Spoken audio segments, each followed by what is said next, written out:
నాగరాజు మంత్రం ఇదే. ఓం నమో భగవతే కామరూపిణే మహాబలాయ నాగాధిపతయే అనంతాయ స్వాహ. దాని అర్థం ఏంటి?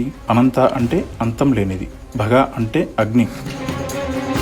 మన దేహంలో ఉండే శక్తి కామం, దాని దేవత సర్పం, దాని సంకేతమే సర్పం అంటారు. ఆ శక్తి భోగరూపంలో జననాంగాల ద్వారా బయటకు వచ్చి మహిళల జనాంగాలను చేరుకుంటే మనిషి రూపధారణ చెందుతాడు.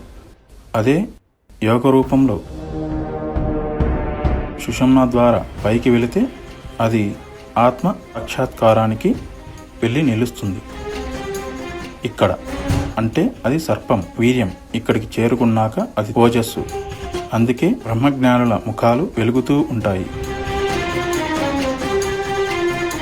సంసారులకు ప్రభ ఉండదు, వాళ్ళు భోగంలో ఉంటారు. యోగులకు చుట్టూ ప్రభ ఉంటుంది, దేవతలకు ఉంటుంది. అందుకే ప్రభావళి అంటారు. దేవతల్లో చాలా మంది సర్పాలను ఆభరణంగా ధరిస్తారు. దానర్థం అది కుండలినీ శక్తి.